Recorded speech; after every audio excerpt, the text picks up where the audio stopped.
Hello, hello, and welcome to the 5th episode of The Media That Shapes Us, a show about the stories we love and the people they inspire. I'm your host, Rita Kamishiro of Lucid Multimedia, and today I'm so excited to welcome our guest, the wonderful Hiiragi Yuu! Woohoo! Welcome! Hello! How you doing? Thank you so much for having me, Rita. It's not our first time having a collab, but also it has been a hot minute since the last time we were together in a collaboration context. Oh my gosh. Huge brownie points to anyone who can remember sort of like our previous collaboration. That'd be so fun. Oh, true. Yeah. I know, off the top of my head, but I didn't search that up previously. That wasn't part of my, hostly research. I just happen to know that off the top of my head. But if you don't know who this individual is sitting next to me at the table, Hiiragi Yuu is a singer and host at the Starlight Host Club over on Twitch, where they chat and play games. But you could also check out some of their music-related content over on YouTube, including their most recent cover of Red Hot Car Chase. And I don't know how you pronounce this band name, but I've heard it all sorts of ways. I've heard B-Radio, B-Radio. How do you pronounce it? It's supposed to be Bradio, but I think that the majority North American fan base seems to call them B-Radio, which I think is really interesting. I've never thought about it being pronounced like B-Radio before. Radio. Oh my gosh. But we have lots of musical things to talk about today, specifically the Vocalo-P community and how it was there for you during a very formative time in your life. But before we jump into today's show, let's see what else you would like to talk about yourself. Do you get that a lot? I do, actually, unsurprisingly. Have you seen Rush Hour? Yes. Oh, so you know the scene that I'm talking about? Yes. Then I won't dilly-dally on that too much. So I'll go ahead and hand it off Classic. to you. Go ahead. Oh, thank you. Thank you again for having me. I love your streams. I'm such a big fan of all the, I love the idea of this talk show too. I think when you put out a feeler for it, I was just so excited. And so thank you so much for taking me up on the topic that I recommended. I feel like I know that you're really into Vocaloid as well. So I feel like it's going to be a wonderful stream. Also, hello everyone. Thank you for the welcome back as well. My name is Hiiragi Yuu. For those who have not met me before, I'm a host VTuber. I'm mostly live on Twitch, but I do go live on YouTube as well. My YouTube is more focused on certain VODs I want to keep up and also mostly music content. So if you want to check me out, you're so very welcome to. I'd be very thankful. And yeah, I'm a professional yapper. Yes, wow, you're in good company. Perfect. I was telling you, I was like, yeah, I usually have like a soft stop and a hard stop for this sort of thing, a talk show, right? And I was like, between the two of us though, that's gonna be a tough ask. we're both very much yappers, but we'll try to keep things, professional today as much as we can. But yeah, before we jump into talking about the Vocalo-P community, just in case anyone out there isn't familiar with sort of the core of the community itself, what a Vocaloid is, you probably know who Hatsune Miku is, the queen herself. Oh my god. She is a Vocaloid. And Vocaloid is a singing voice synthesis software where essentially you get to, by typing in lyrics, create a singing voice. You type in the lyrics and you put the melody in and they magically sing through the computer. So you have a sort of virtual singer that uses a voice bank that is created from a real singer who goes into the studio and records these strings of ah, e, u, e, o. Yeah. Have you ever tried making a nutau voice bank? Yes. Yes, oh my yes, gosh, yes. Have me you? too. I have tried it, but I never fully committed to it. It's so funny because I think that every single person who has tried their hand at making a nutau before can attest to the fact that the recording process of making a voice bank makes it sound like there's some sort of devil exorcism happening in your house. You're like speaking you're summoning in tongues. a devil. Oh yeah. Kaki ku keko ha Yeah. That's just the It's very Japanese fun. alphabet. Oh gosh. But yeah, so essentially, Vocaloid is this singing synthesis software, but it's now no longer just the name of the singing synthesis software. It's also encompassing the music that's made from the software, as well as the various characters that have been created to embody these voices. So with that sort of introduction into Vocaloid, what do you want to talk about in terms of the Vocalo-P community as a, quick summary? I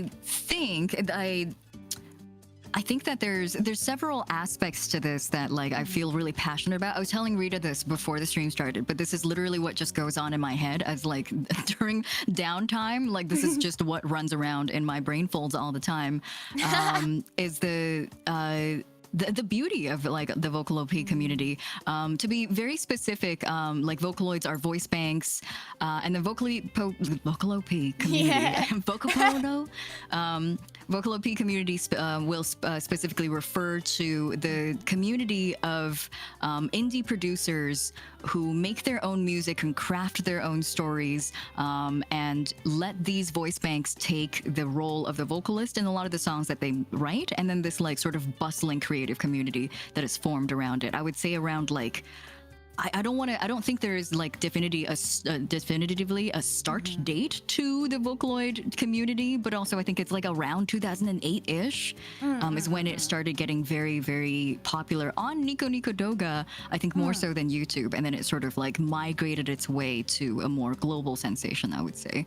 Very hard to find people who don't know who Hatsune Miku is nowadays. For sure. Her impact, for real. And we'll sort of dive through the sort of undulating history of the Vocaloid community and the Vocalo-P community. We had a little pre-show backstage chat about the history of Vocaloid, so I'd be more than happy to dive into that as well. But I wanted to go ahead and start off sort of more broad, if you will. One of the things you wanted to talk to me about in terms of Vocaloid and the Vocalo-P community and how it impacted you was the fact that music is a great tool for storytelling. So let's talk a little bit more about that. We'll start off with this then. What are some of your favorite stories in Vocaloid songs? I thought about this a little bit before the stream started. Okay. There are a lot. There are obviously a lot of them. But I think some of my favorites would be like, and this is sort of digging a little deep into the history of things. But the Daughter of Evil series is it's such a cliched answer, but it's so good. It does such an impeccable job of telling such a well-rounded stories in like the length of 4 to 5 minute songs. Sure. I think of like when it comes to like effectiveness of storytelling as well, just like a lot of the Hitoshizuku songs like Soundless Voice, Proof of Life, the Synchronicity series, I think it was a 3-parter.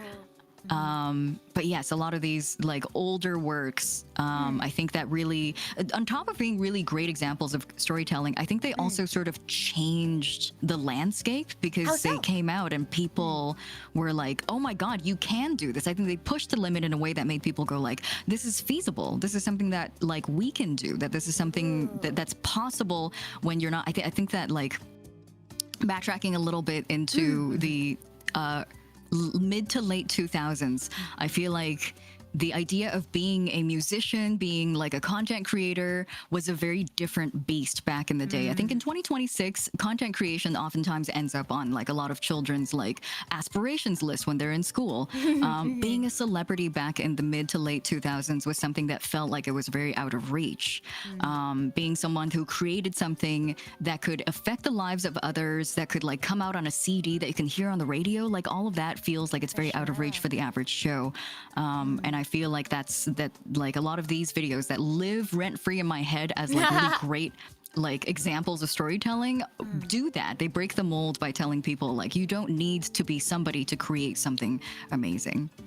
Sure. And so how were they able to have that impact on other people? What about their music or how they were releasing their music allowed people to think that oh, maybe I can do this as well? What were these mold-breaking methods or techniques? One of the things I want to attribute to a lot of like amazing projects that have come out in the Vocalo-P community is the fact that like a lot of these songs and a lot of these stories latch onto the visual characteristics of the voice banks that they are that are singing. Like a lot of these stories are told not with generic like characters or like with people's OCs, but they're told with like the visage of Hatsune Miku and Kaminen, and they become these like recurring characters in many stories, and I feel like that creates a sense of community. And so like visual storytelling with an iconic, recognizable character, I think was extremely important. Something else that they do, I feel like maybe this is by like virtue of the fact that I grew up in an era where music, especially like the music that you can access a lot of time is pop music that feels like it is expressing a general vibe, but there's no like story, there's no like narrative in the song. And so when I first started hearing Vocaloid songs, I was like, that's crazy, they're telling a story, there's a beginning and end to this, like something happens to somebody in the span of this 4-minute song. I love that. For sure. And I feel like that's sort of how music as a storytelling medium, or music honestly, began. Obviously nowadays there's a lot of generic, like this is a love song, or this is a party song. And there's I mean, not to bash them, I love those songs, you know what I mean? But sort of looking at the history of music, you know, through many cultures, music was a way of sharing oral tradition or history. Yeah. So it's really cool to see that in like Vocaloid music. You're telling an arc, a story arc. There's a beginning and the end, and there's characters and things happen to them. So I agree, and I love how you talked about sort of that visual aspect to Vocaloid songs as well. It's very much a multimedia experience. You have a song and its story, but it's more than that. Some people might make, I think due to the fact that there is so much story and the fact that it is such a multimedia experience, it's so easy for other people in the community to say, hey, I wrote a fan comic about this. Hey, I wrote a fan fiction about this. So I think that's a great way to bring people in, for sure. Yes, I don't think it's nearly as common nowadays, but like back in the earlier days of like the Vocaloid P community starting up, there were a lot of producers who would like write a song and put it out as is, and there would be like so many different people trying their hand at providing a music video for it, or like providing another like a remix of it with a different kind of take on it. The things that I'm thinking of in particular are this is an old Vocaloid song. It's Kokoro and Kokoro Kiseki, where the original song didn't really come with a music video, but the popularized versions of it were fan-made music videos. I think there's like 2 or 3 versions floating around that have really beautifully illustrated music videos that were not the official release of the song. People just felt so inspired by their story, so inspired by their music that they wanted to provide something for them. And then there's like the orchestral rearrangements of Daughter of Evil as well, where it felt like it placed the song in the time that it came from, in the era that it was supposed to have been set in, and stuff like that. I don't know. It was such a beautiful community of people that like it didn't feel like there was a pedestal that people have put creators on. It kind of felt like everybody was equal, and that everybody had something good to say and something good to contribute to the community and its growth. For sure. Wow, you know, I've never really like sat down and really thought about that. The fact that it's these sort of these really compelling characters and riveting stories that we hear in the songs that make them conducive to creating like a environment where everyone wants to create something for it. So that's really cool. Yeah. That's really awesome. I think music itself is such a powerful tool, like you mentioned as well, for storytelling. As we talked about the history of music as a means of sharing history and culture, but how is storytelling through music different from other means of storytelling? Like you mentioned, people would make fan content with a music video, or maybe somebody would make a fan content or an MMD video, but how is music? MMDs. I know. Wow. Oh gosh. I feel like I don't see much of those nowadays, but maybe it's because I'm not super into Vocaloid, like the community itself, as much as I used to be. But how is music as a storytelling device different from other means of storytelling, you think? I'm inclined to think that they have they give you a little bit of room for interpretation. Music and lyrics, I think, are different in a lot of like written and maybe like almost a like movie-like storytelling, where they are limited in terms of like the real estate that you have in terms of words. And also a lot of the times when it comes to music, if you have lyrics and they must be structured in a certain way, there has to be flow. It has to fit into the song that you are singing, that you're providing vocals for. And so there's like these limiters that make it, that kind of shave it down into a very specific format that gives it like a lot of poetry, first of all. I think that it's expressed in a very poetic way.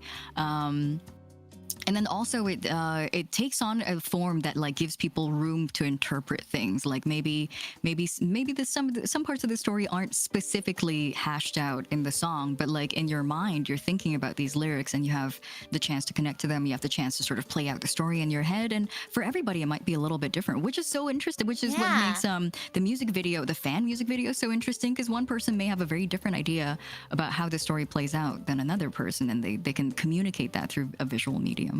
For sure. And I think it's so interesting because, you know, what they say about music being a universal language. In some ways, it's so interpretive, right? Everyone can have their own understanding of the lyrics or what have you. But some aspects of music are just universal, right? Like minor key makes you sad or angry. Yeah. Major key is happy, all that stuff. So it's really interesting seeing where those sort of interplay, for sure. I have a question about Vocaloid stories that I kind of wanted to ask about for you, because for me, a lot of Vocaloid songs have been like this. But do you feel like music, and we can speak about music more broadly rather than just Vocaloid music, or if there's a specific example you'd like to share, that'd be cool too. But do you feel like music helps you process experiences or emotions that would have been harder to express in words alone? Absolutely, 100%. I think music has like this really interesting ability to make me feel feelings that I may have not personally experienced yet. Absolutely. And then I can revisit them at later stages in my life. I think I was actually thinking about this last night. I was thinking about how early on Rio Supercell's When My First Love Ended. 初めてのキスは涙の味がした。 That song came out when I was like maybe 14 or 15, and I was so emotional about it. I'd never been in a relationship at that time. I was You're a so real preteen. for that. But I was listening, I like get so emotional about the last line of the song where it's like, the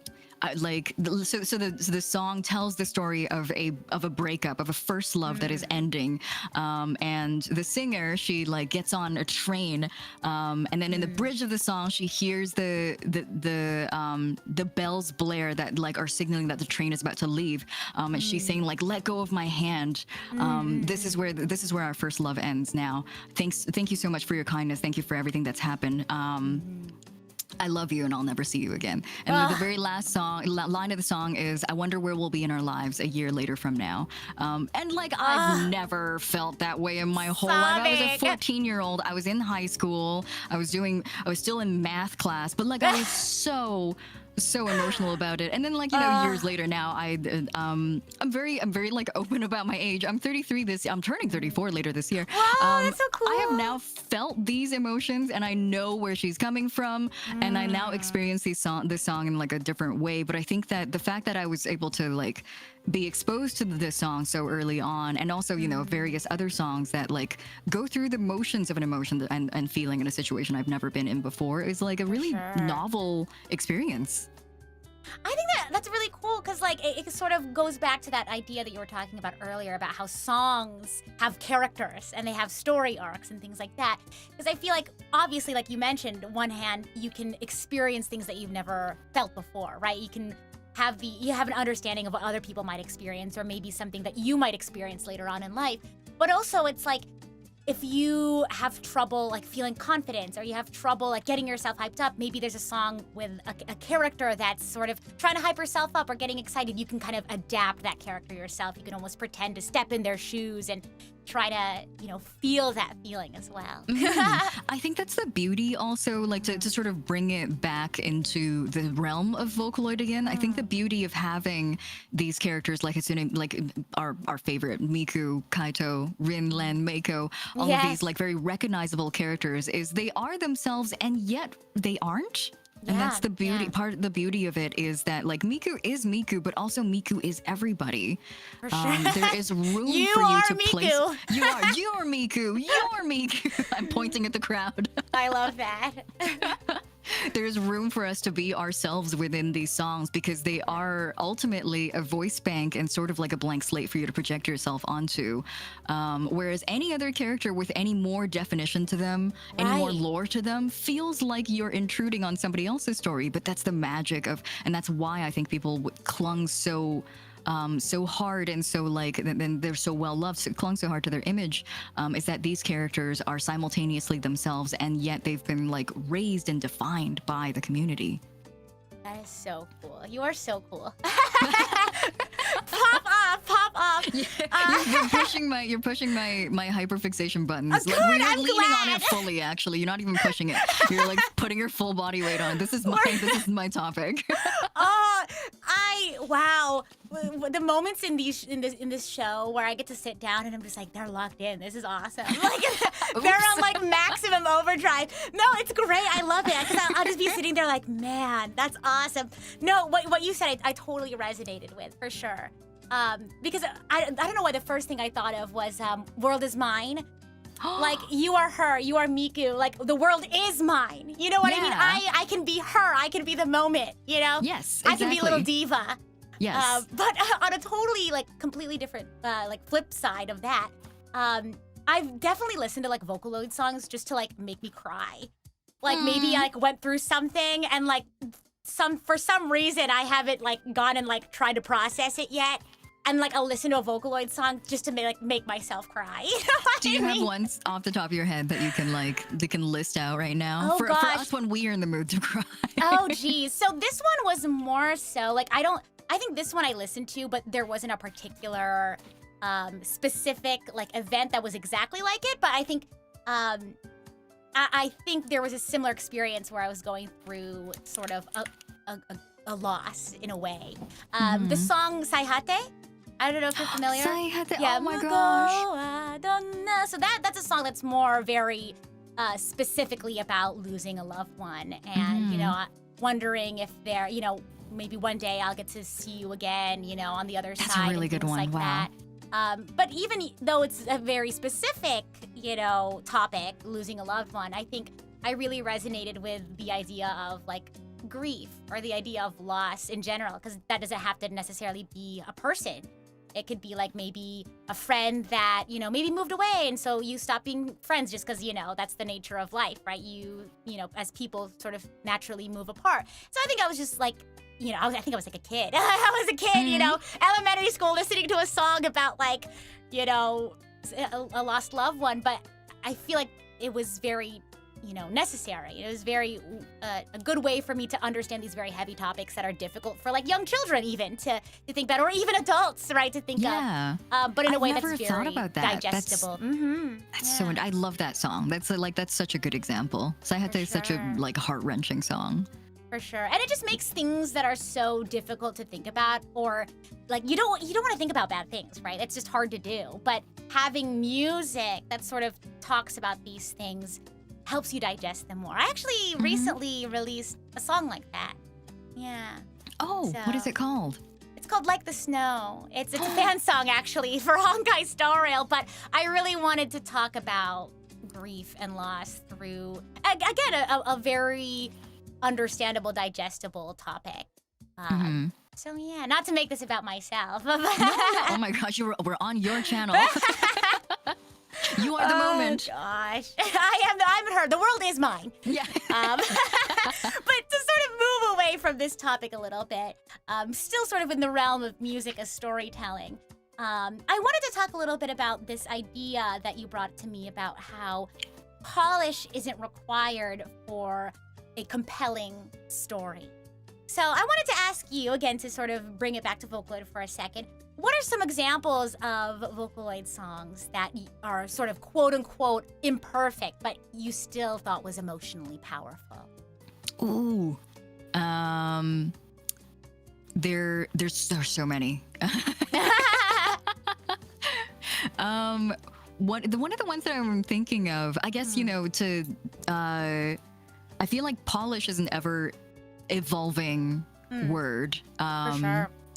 And so like as people currently living in and creating content in 2026, polish has been like as a word, its definition has been like at an all-time high and like difficulty level, in my opinion.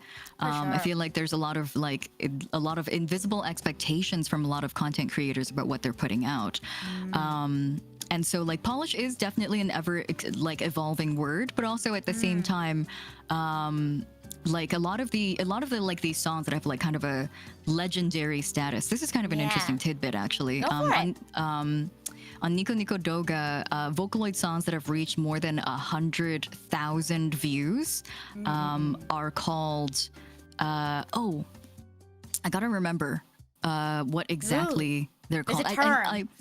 It's Dendo Iri, but I can't remember what the like exact like English translation for it was. I'm gonna look it up now, but keep talking. I'll search it up for you. I'll be your secretary. Thank you. Dendo Iri. Dendo Iri. D-E-N-D-O-U, I guess, would be the Romaji for it. It's a Japanese term. Let me see. Oh gosh. Let's see. Dendo Iri. Hall of Fame like induction. Hall of Fame. That's right. So 100,000 views is Hall of Fame Dendo Iri. If it reaches 1 million, it's called Hall of Legend, and then if it reaches 10 million, it's the Hall of Myths. And so a lot of these Vocaloid songs that have like have the status as like extremely well-known songs are from almost more than a decade ago, and the video is like one still image and they made it on Windows Movie Maker. Yeah, you're literally, or like my friend Amanda is in chat and she said all of the best Vocaloid songs have an MV that's just a still picture.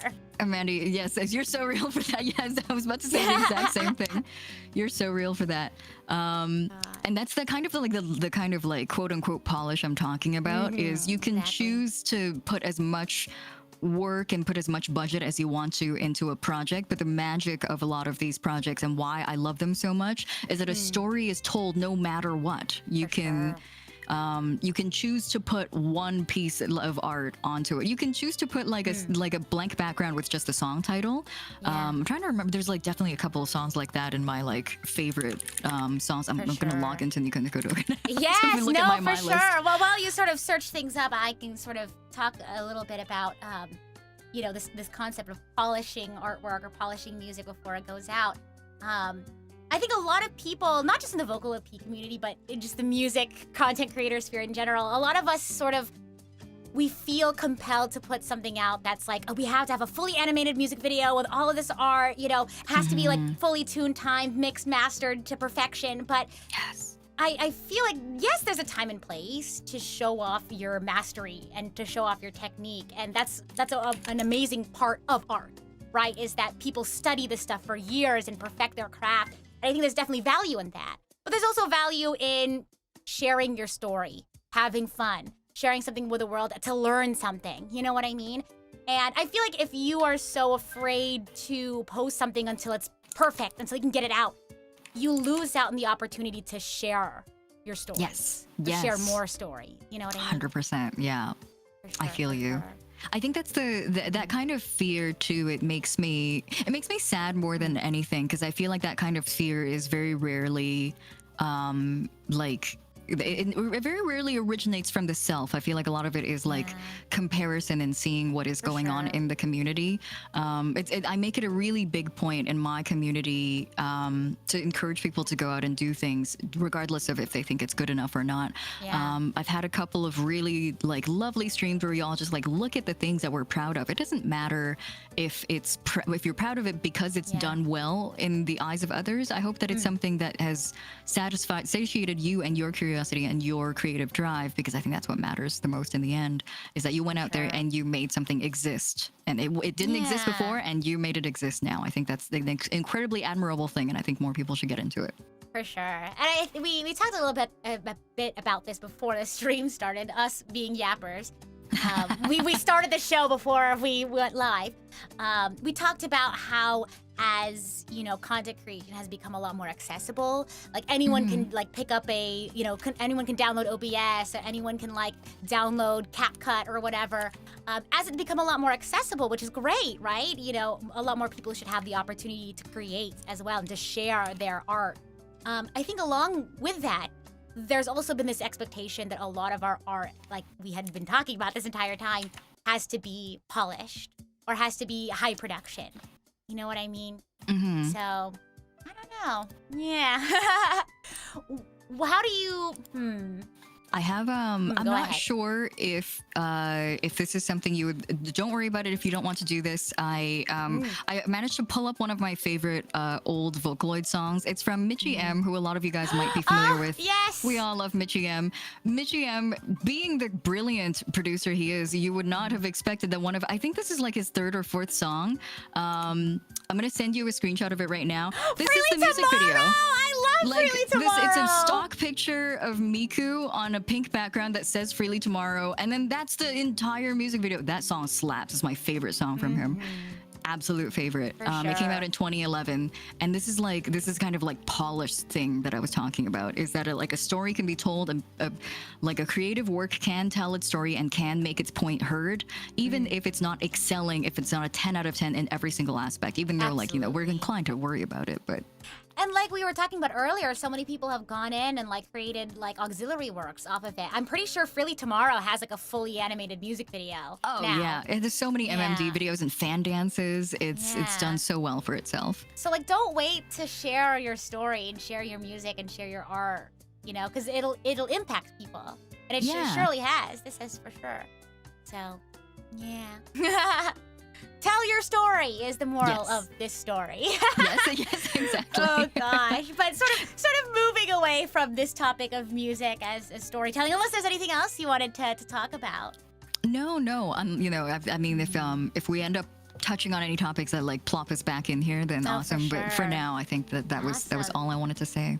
Fantastic, because I definitely want to talk about this next topic as well, because I can absolutely agree. And we've sort of talked about it a little bit already, about the fact that the Vocalo-P community has sort of humanized the people and the creatives behind the works, the producers, the artists, and the creators. So, as for you, as the person who brought this question to me, and who's someone who's been a fan of Vocaloid for such a long time, I'm assuming, you know, since you were very young, right? When did you start to realize that there were people behind the music? When did you really start to get involved with their stories? Oh my God. When you brought up that point just now, and I was like nodding aggressively because I think I've like low-key kind of like forgotten the things that I told you. So like when you brought them up, I was like, yes, that's so true. And I was like, oh wait, I told you that. I gave you the bullet points. Yes, you did. Yes, you did. But I was like, yeah, oh my God, yes, 100%. Yeah, I feel like I got into Vocaloid around the time I was like maybe like 13, 14-ish years old. I was still in high school, and then so like it really like molded my brain in a very formative time of my life, and that's probably why I'm still so like passionate about it. I think that I like my thoughts have changed so much ever since I was young. It's like really evolved, and I don't know how I'm going to feel about it in the future as well. I remember distinctly when I was a teenager, I had very strong opinions about Vocaloid and Vocalo-Ps, where I was like, I was angry. I was an angrier person when I was younger, and so like, I had so much more energy, and I was an angrier person when I was younger, and so I was really angry at the idea that everybody would attribute these songs to Hatsune Miku rather than the producer behind it. Because I was like, there's a person there that wrote this song and they put forth the effort, but for some reason the Vocaloids and Krypton are getting all this like credit for their work, and I would be like kind of mad about it all the time. Nowadays I'm not mad about it anymore, because I feel like at one point I kind of like let go of that thinking, and I was like, you know what? Like a lot of these producers, a lot of these musicians, without the help and without the sort of like viewership and eyes that like Krypton's voice banks are able to draw to their works, they wouldn't have been able to do the things that they do now. And so I'm no longer angry about it, but that was my viewpoint when I was a kid. And so I would say like as early as like my first ever in my introduction to like Vocaloid music, I was always very conscious of the person behind it, and I almost felt like a lot of indignance for them. For sure.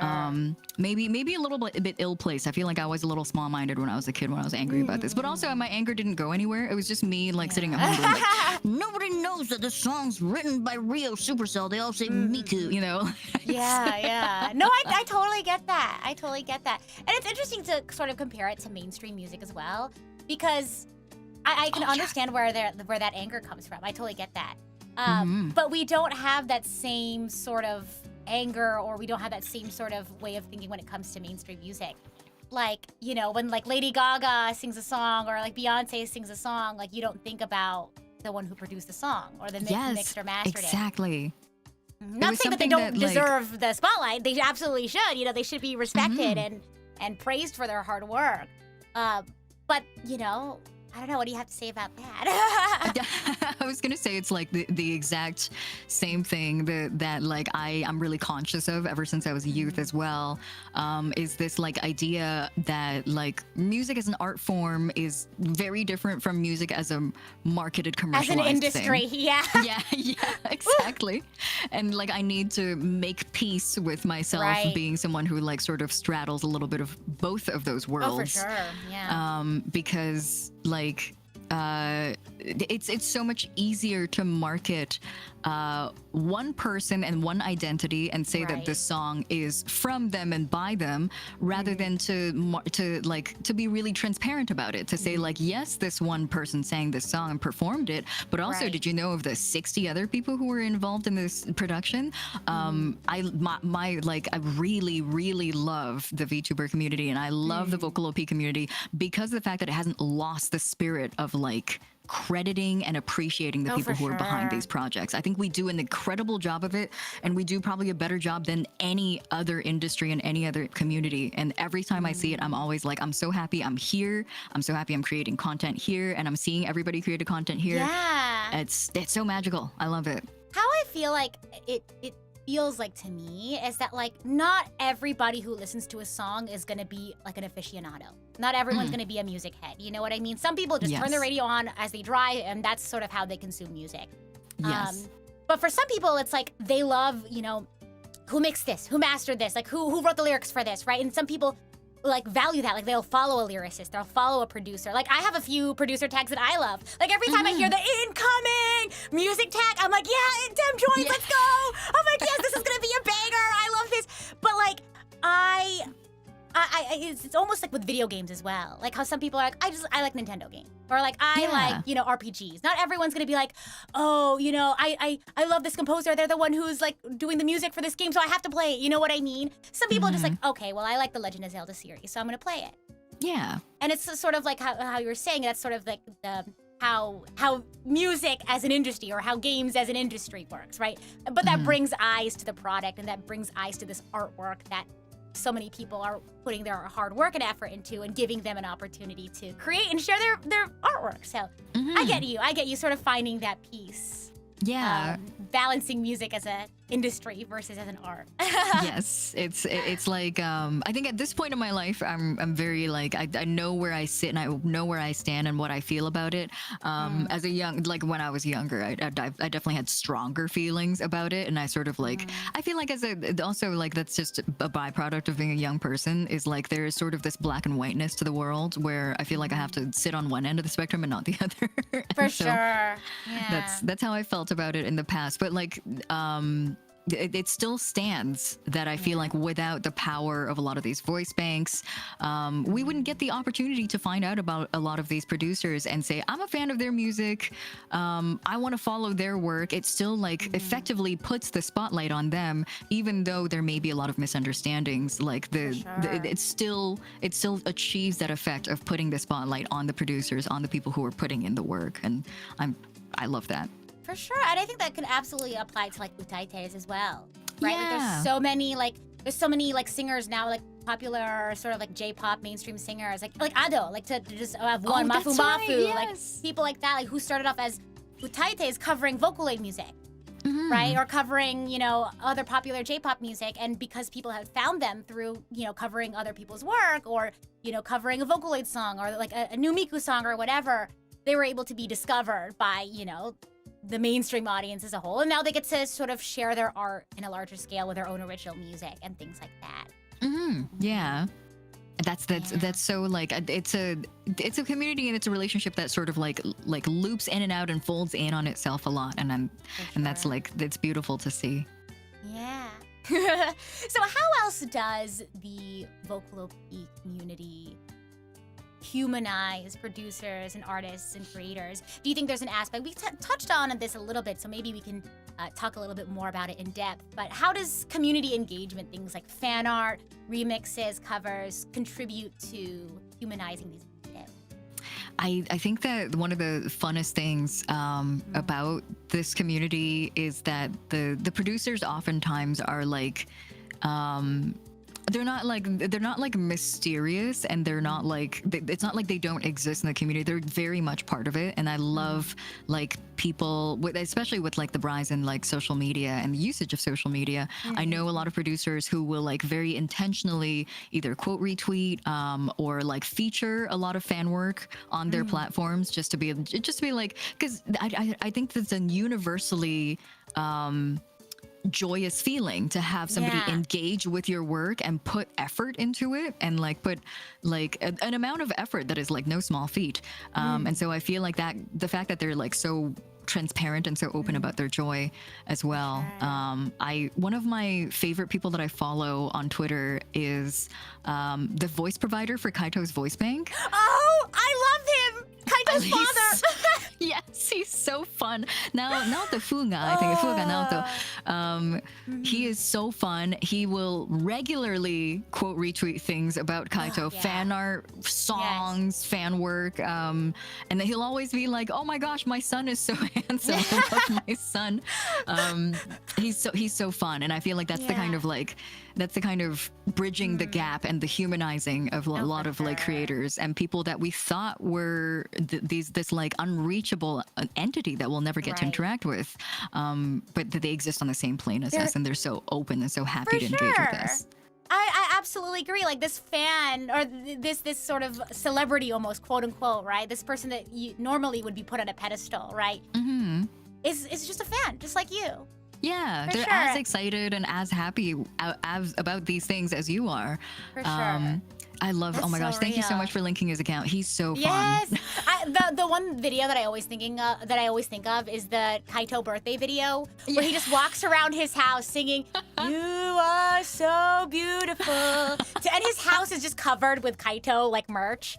Yeah. So wonderful. But I think it's a really cool aspect of the Vocalo-P community, because if you look at like major music producers, like, you know, outside of Vocaloid, right, in just pop or hip hop or whatever, you think of them as like, wow, a big celebrity, right? And not saying that the big producers in the Vocalo-P community don't deserve praise or, you know, that sort of thing, but they feel a lot, you know, human. They feel so down to earth. They feel so grounded, right? Because they're not just like Beyonce standing on a stage that you can never, you know, ever be like in the same space as, or Lady Gaga, Taylor Swift, what have you. But like you look at other producers and you're like, oh my gosh, Sato's literally just a fan of Vocaloid, like me too. Yeah. Right? Yeah, like, yeah, you know oh what my I God, mean? what a great example. I love Sato. Yeah. It's like, I think that as artists who have reached a certain level of notoriety, not that it's required of anybody, I think to your best ability, I think that there is an onus on you, and also the level of like reach and notoriety that you have to encourage others to do the same, to really keep the creative spirit alive. And I feel like part of it is this sort of like engagement and this the expressing mutual admiration for other creatives, and it's almost like it's like good sportsmanship in art and artistry and music. And in one of my favorite people in the world is Guillermo del Toro. He's the movie director. Yes. Del Toro is extremely good at that. Del Toro is truly just a lover of art from the bottom of his heart. He oftentimes, as a like notorious Hollywood level director, will often engage with fan work and push them to like to his followers and the people who admire and want to hear what he has to say.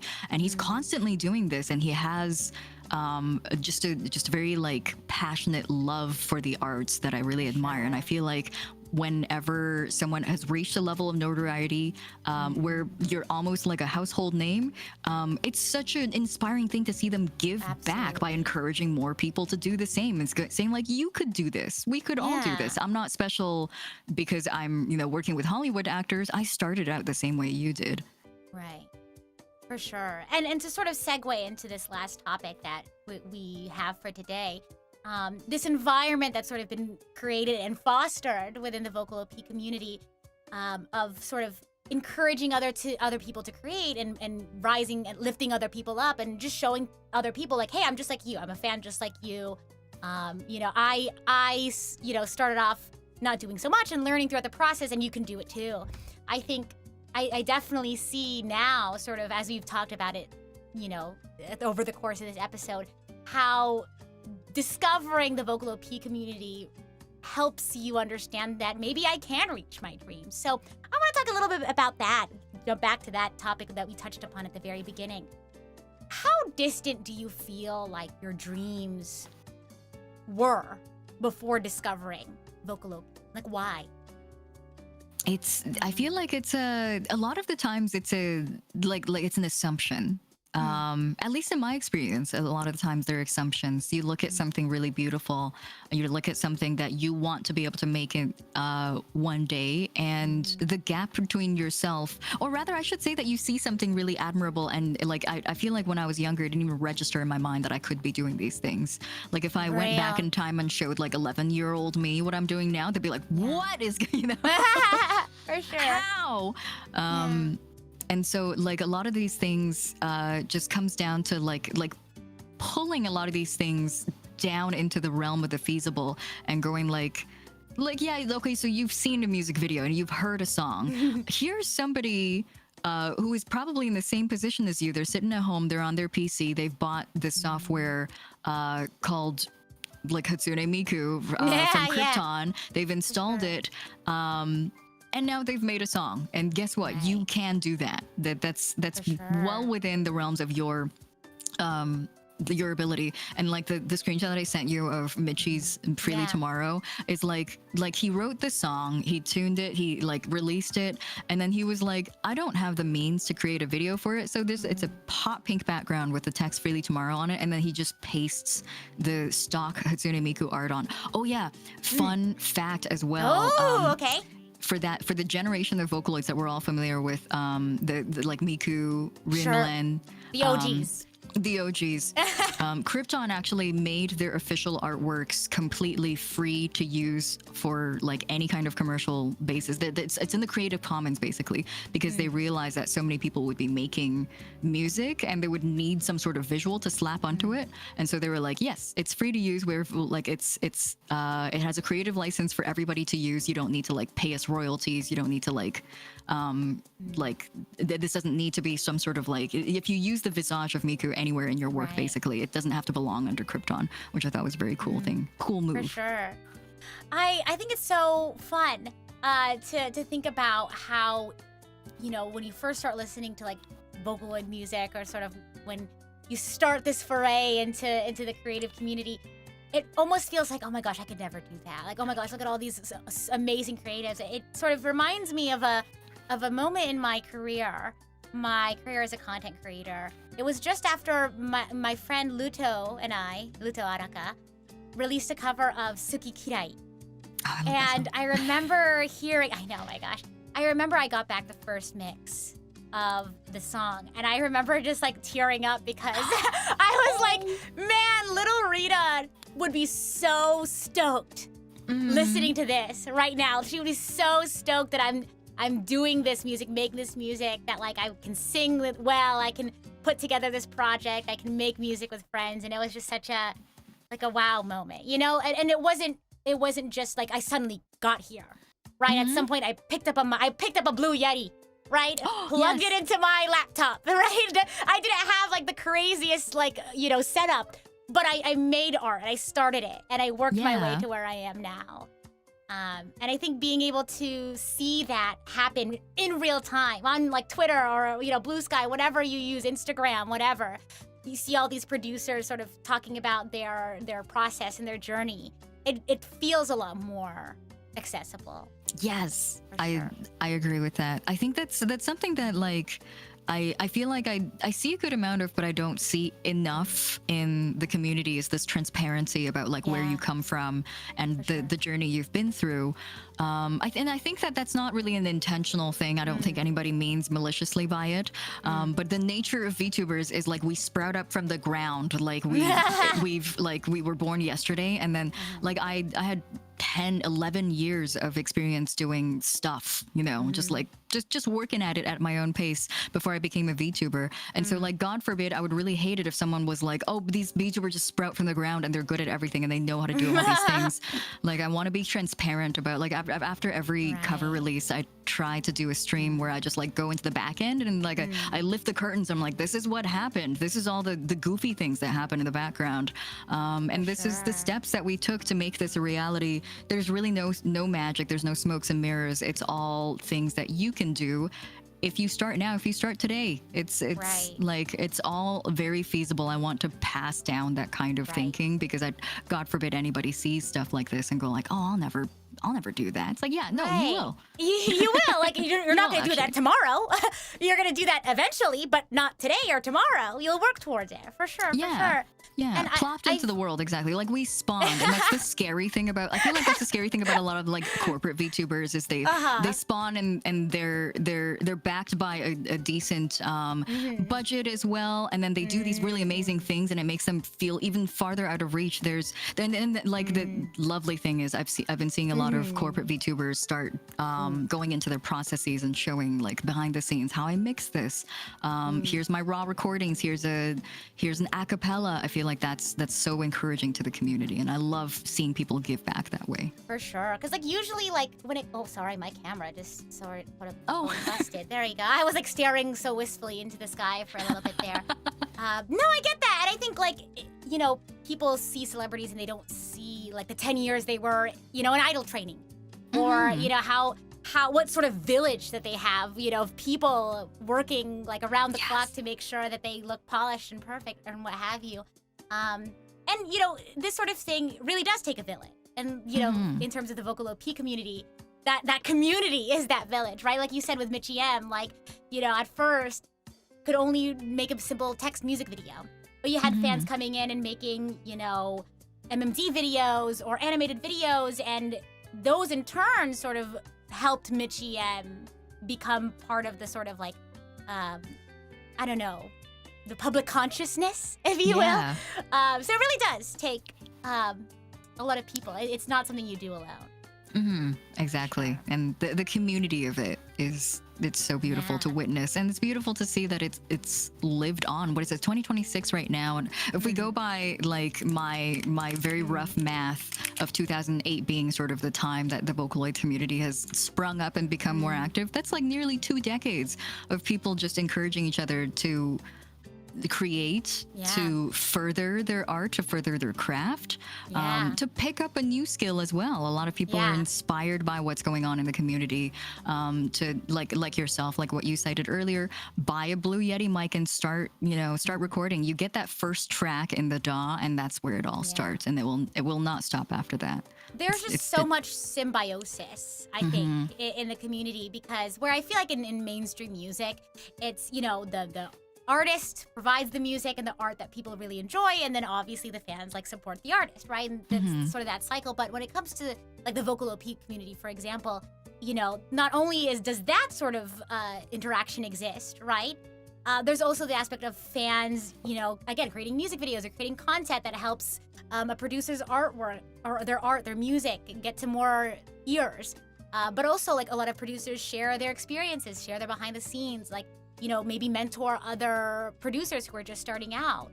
I think there's so much symbiosis, and I think it's really contributed to a lot of the amazing artwork you see in the Vocalo-P community. Yeah. For sure. So yeah, you know, as we're starting to come up to the end of our show today, which is crazy that it's already been an hour.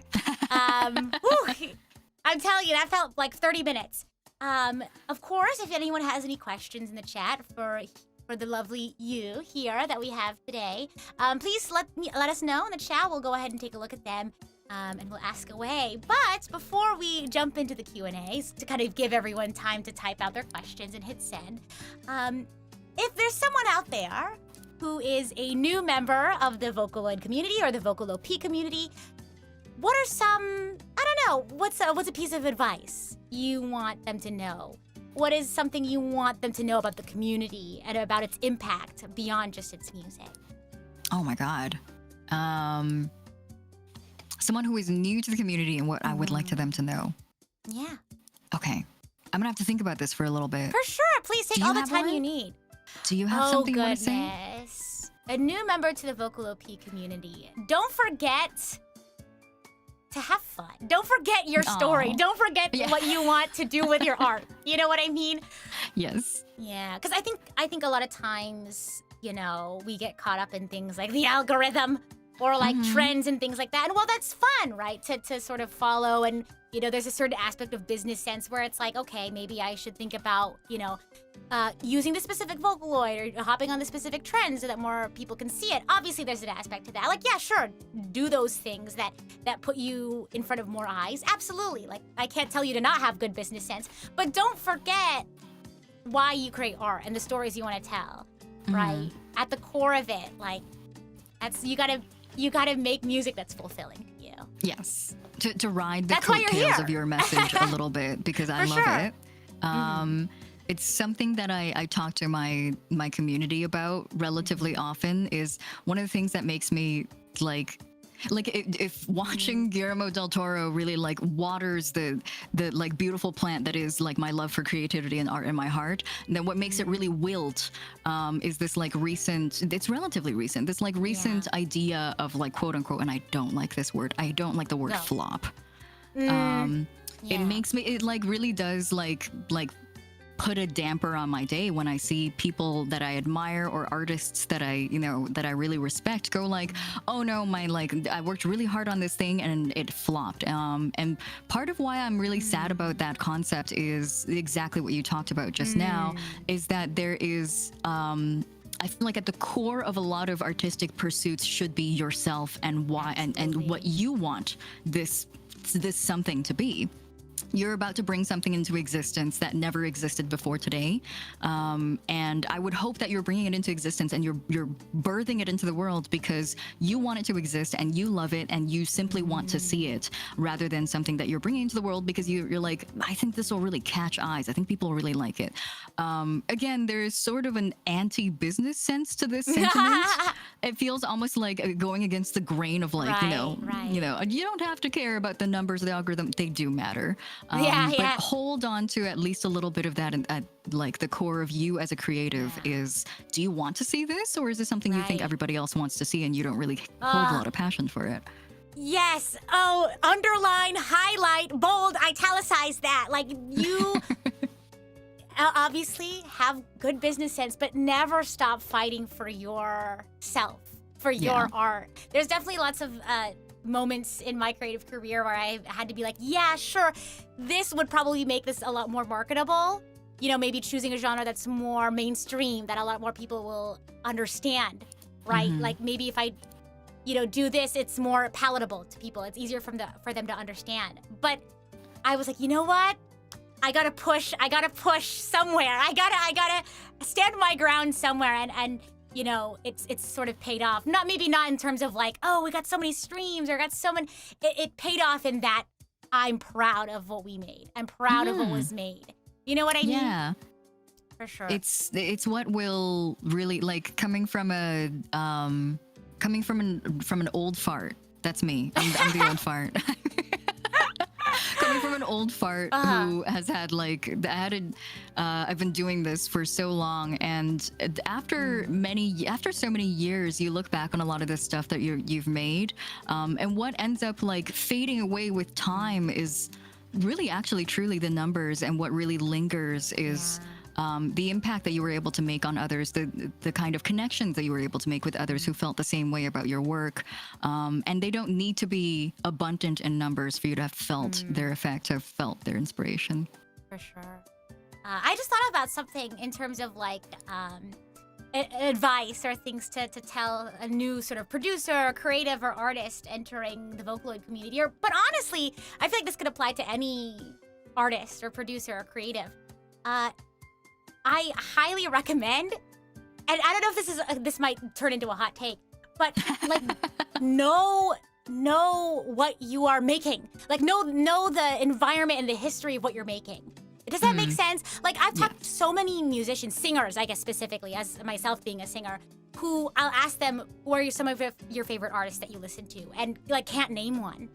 Oh no. Or like they don't go out and listen to live music, or they don't listen to music often. And you don't have to know their entire life story, right? You don't need to know the history of every single person you listen to, but there's so much value in studying the industry and the environment in which you create music, right? Yes. Like who are the producers that inspire you?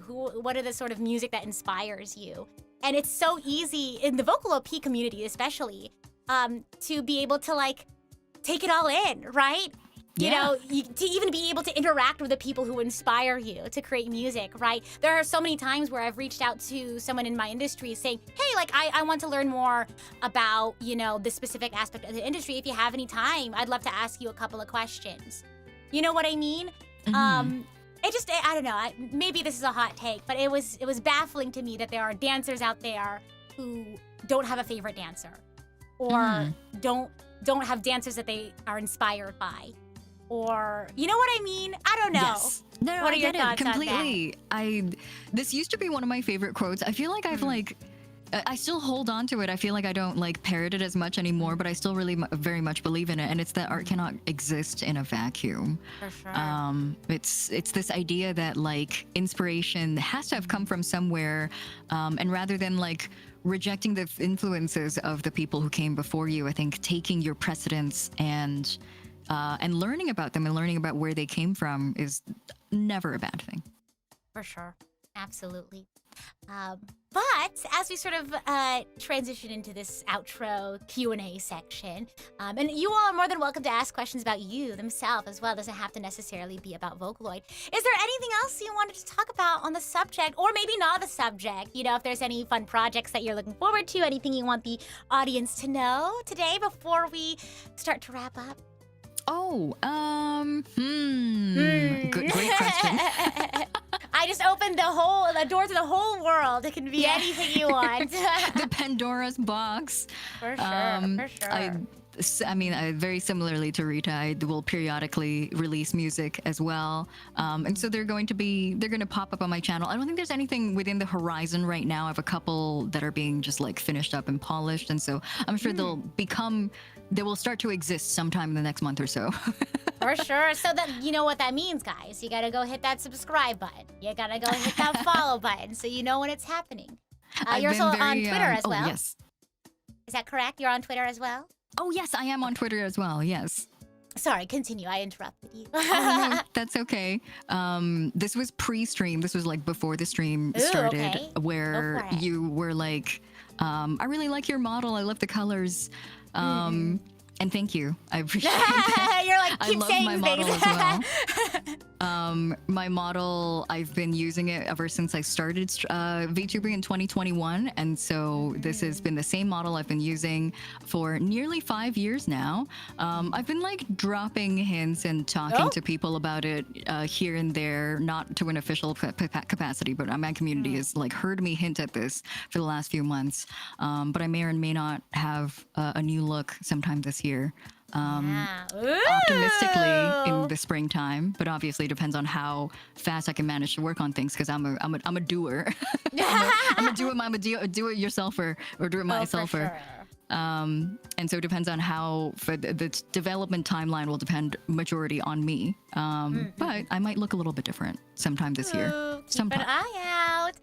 To sort of talk about, you know, pre-show backstage chatting and talking about how you've had this model ever since you started streaming. I think it's so cool that we actually debuted around the same time. I was telling you about, like, I think it's so awesome getting to see, even though we don't collaborate all the time, right? We're not collaborating every day, every week, or what have you. But it's cool seeing like other folks who debuted around the same time. It's like, hey, what have you been up to? Like, you're still here. You're still making art. You're still doing your thing. I just think it's really cool. It's very nice. Yeah, it's so lovely seeing like, I mean, especially, I think this is a problem that's not a problem. I would say a phenomenon that's very exclusive to the VTuber community where like the same people are popping up under different monikers and different identities and maybe completely disconnected from each of these identities. And so mutually, I think that I also feel the same way, where it's nice to see a familiar face that has been around since 2021. May is when I started, and I think, did you say that you were around the same time? Around the same time, like March, I think? Yeah, March. Yeah. Oh my gosh, our anniversaries are coming up, guys. Oh my gosh. 2026, so keep an eye out. You see the OGs on the street. Yeah, me and Rita doing finger guns at each other. Pew pew. Oh man, it's a nice sense of camaraderie because there's so many of us in this space, and of course we can always be like, hey, I know exactly what you're doing at all times. You know what I mean? But it's a nice sense of camaraderie to know that like, hey, we're still here. Hope you're still doing your best. Hope you're still out there sharing your art with the world. So I'm glad that you're still here and sharing your art with everyone. Me too. The sentiment is mutual. We do have a question here for you. And you talked a little bit about it earlier when we were talking about Utao and making our own like voice banks. But I don't know if you've ever completed it. I don't know if you ever plan on like wanting to have like a Vocaloid done of your voice. Is that something that's ever like interested you? I've thought about it, definitely. I know that like when I was doing it, like when I was younger, it was definitely just a fan project. I never released anything. I just wanted to like make a voice bank. And the fact that like a lot of the times I feel like the accessibility of creation comes with like this sort of curiosity where you're just like, okay, like if I can, I guess I'll do it. And then like nothing comes of it, but it was a great experience. And so I did make my own voice bank when I was 17. And it was very fun. It was a fun experience. I never made anything or never like released it as a voice bank or anything. But it was a very like educational experience to get to like fiddle around with the software. There's actually, this is kind of a little bit of also another fun fact about Vocaloids. I love all these fun facts. This is so great. Me and my trivia. The little bit of a trivia about Vocaloid is that after the OG generation of Vocaloids, I think there were like the second wave of Vocaloids that we're all familiar with. There was a little bit of pushback from a lot of voice bank providers actually against Krypton because they were afraid that what they were doing was they were replacing these voice providers.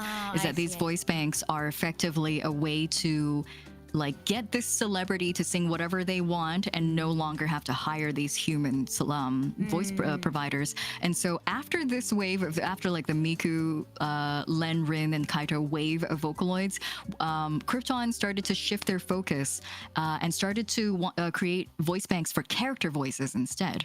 And so that's why you'll see a lot of Vocaloids that were released after that wave be a very like specific, like Oliver is supposed to be like a young masculine child, and then there is Kyoteru, I think that's his name. He's supposed to be the average Joe. Yeah.